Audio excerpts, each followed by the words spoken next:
आप देख रहे हैं Indian horror TV Ashok Kumar के साथ। तो आइए शुरू करते हैं आज की कहानी। यह कहानी हिमांशु की है। हिमांशु 10वीं क्लास में पढ़ता है और उसकी एक आदत है कि वह हॉरर इवेंट्स करने में काफ़ी रुचि रखता है। जब तक वह रात को कोई मूवी या हॉरर स्टोरी या फिर कोई वीडियो नहीं देख ले तब तक उसे नींद नहीं आती। एक बार वह अपनी क्लास में बैठा हुआ था और उन्होंने अपने पास खड़े कुछ स्टूडेंट से अपने ही गांव के घर के बारे में सुना। वह घर बस स्टैंड के नज़दीक था और उस घर को वांटेड माना जाता था, जिसके कारण अब वह बस स्टैंड भी वीरान हो गया था। हिमांशु ने जैसे ही यह सुना उसके कान खड़े हो गए और वह गौर से उनकी बातें सुनने लगा और अपने मन में सोचा कि वाकई वह घर हॉन्टेड है क्या। उसने सोचा कि वह अपने दोस्तों से इस बारे में डिस्कस करेगा। उसके दोस्त अभी लंच हुआ था और सभी बाहर खेलने गए हुए थे, ग्राउंड पे थे, लेकिन वह क्लास में ही बैठा हुआ था। थोड़ी देर बाद लंच ख़त्म हुआ, वह सभी क्लास में आ गए। तभी हिमांशु ने अपने तीनों दोस्त युवराज, रवि और शिवम से पूछा कि हम उस घर में एक रात बिता कर आएंगे। सभी दोस्त एक्साइटेड हो गए और सब ने अपनी गर्दन हाँ में हिला दी, परंतु शिवम ने कहा कि हम अपने घर में क्या कहेंगे। तभी हिमांशु ने कहा कि सभी कह देना कि हम ग्रुप स्टडी करने जा रहे हैं। मैं तुम्हारे घर का नाम ले दूंगा और तुम सब मेरे घर का ले देना। ऐसा कहकर वे सभी अपनी क्लास अटेंड करने लगे। स्कूल की छुट्टी हुई और सारे रास्ते वह ये डिस्कस करते गए कि हमें क्या क्या करना है उस घर में। अगले दिन वे सभी ने फ़ोन पर बात की और रात में जाने का प्लान बनाया। रात अब नज़दीक आ गई थी। सभी ने अपने घर कहा कि वह ग्रुप स्टडी करने जा रहे हैं और सभी अपने घर से निकल गए। वे चारों एक चौराहे पर मिले। हेमंत, हिमांशु, रवि, युवराज और शिवम सभी उस घर की तरफ पैदल पैदल ही आगे बढ़ गए, क्योंकि अगर वे साइकिल लाते तो उनके घर से बहुत सारे सवाल पूछे जाते। इसलिए वह सभी पैदल ही उस घर की तरफ बढ़ गए। तकरीबन 10-15 मिनट बाद वह उस घर के सामने खड़े हुए थे। वह बस स्टैंड से बिल्कुल ही पास था। तकरीबन 1-2 घर छोड़कर ही बस स्टैंड था और वह एरिया बिल्कुल सुनसान पड़ा हुआ था। कोई जानवर भी वहाँ पर दिखाई नहीं दे रहा था। तभी युवराज ने कहा, यार हमें इसमें जाना चाहिए या नहीं, एक बार फिर सोच लो। हिमांशु ने कहा कि तू डरपोक, अगर तुझे नहीं चलना तो तू वापस भाग जा। ऐसा कहकर वे तीनों उस घर के अंदर जाने लगे। उस घर के बाहर एक लोहे का गेट लगा हुआ था, जो कि उस पर कोई भी ताला वगैरह नहीं लगा हुआ था। जो आसानी से उन्होंने वह दरवाज़ा खोला और अंदर दाखिल हो गए। वह उस घर के मेन गेट पर आ गए थे, जो कि लकड़ी का बना हुआ था। उस पर एक छोटा सा जर्जर हालत में ताला लगा हुआ था।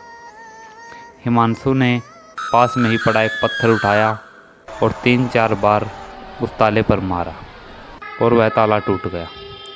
इन सभी को कोई फिक्र तो नहीं थी कि भाई कोई ताले की आवाज़ सुन ले या एक खटपट, क्योंकि वह एरिया बिल्कुल ही सुनसान था। वहाँ पर कोई दूर दूर तक आता जाता नहीं था। वह दरवाज़ा खुला और वे सभी अंदर दाखिल हो गए। वह सभी दाखिल हो गए अंदर, परंतु युवराज ने मना करते हुए कहा कि मैं अंदर नहीं जाऊंगा। ऐसा कहकर वह वापस भाग गया। परंतु शिवम, हेमंत, हिमांशु और रवि ये तीनों घर के अंदर चले गए। हिमांशु ने सबसे कहा कि शिवम और तुम ऊपर देखो और मैं यहाँ नीचे देखता हूँ। सभी अपना फ़ोन का कैमरा ऑन रखेंगे और फ्लैश से वीडियो बनाते रहेंगे। सभी ने अपनी गर्दन हाँ में हिलाई और हिमांशु अकेला और शिवम और रवि दोनों एक साथ ऊपर चलने लगे। परंतु हिमांशु को एक दरवाज़ा दिखाई दिया जो कि जिसकी कुंडी लगी हुई थी। वह धीरे धीरे उस दरवाजे की तरफ बढ़ने लगा और उसने उस दरवाजे को खोला और उसमें से एकदम से बहुत सारे चमगादड़ उड़ कर आ गए। वह नीचे गिर गया था। वह उठा और उस कमरे के अंदर जाने लगा। इधर दूसरी तरफ शिवम और रवि भी ऊपर के कमरों में देख रहे थे और वीडियो बनाते जा रहे थे। अचानक उन्हें लगा कि उनके कैमरे के सामने से कोई निकला है। कोई काली परछाई उन्हें दिखाई दी। वे दोनों काफ़ी डर गए।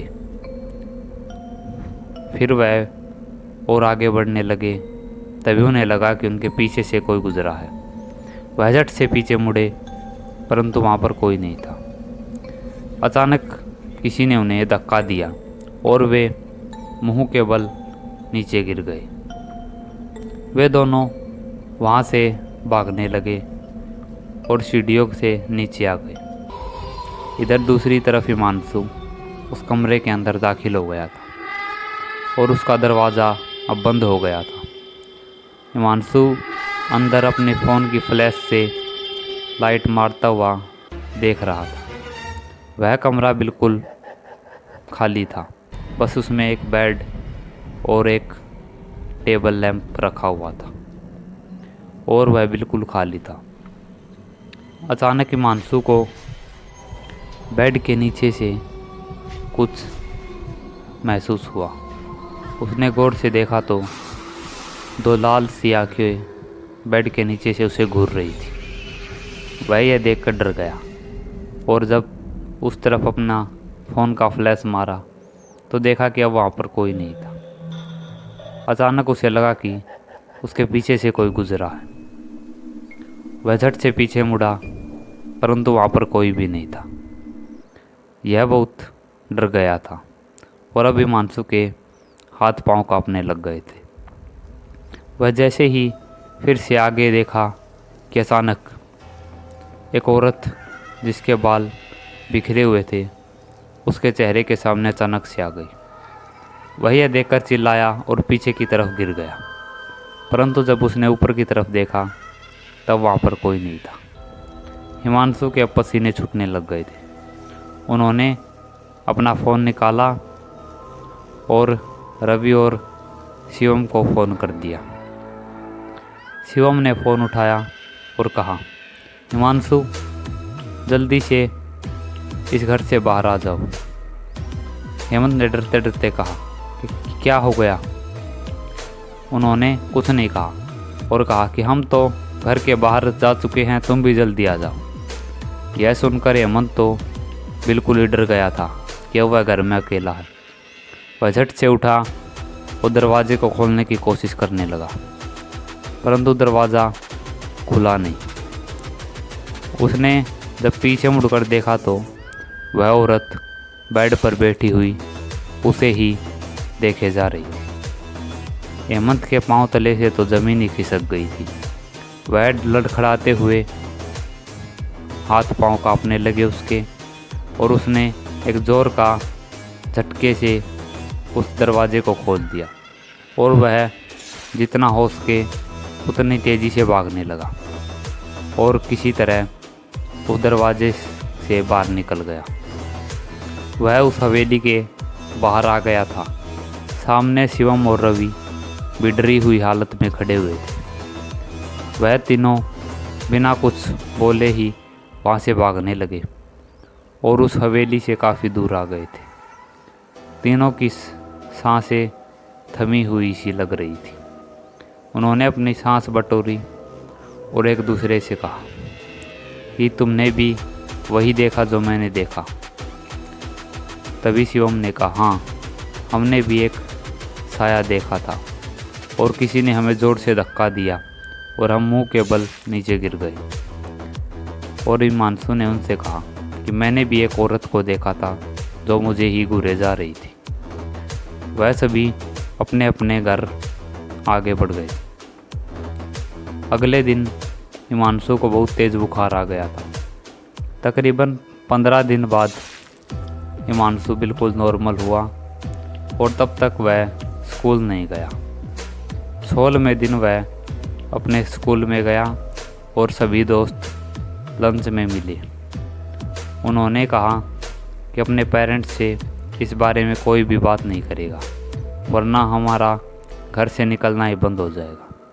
परंतु उन तीनों के मन में वह बात बस गई थी और वह उसे कभी भुला नहीं पाए थे। उनका चौथा दोस्त युवराज ठीक टाइम पर वापस भाग गया था, परंतु ये तीनों उस हवेली से बचकर लौट आए थे।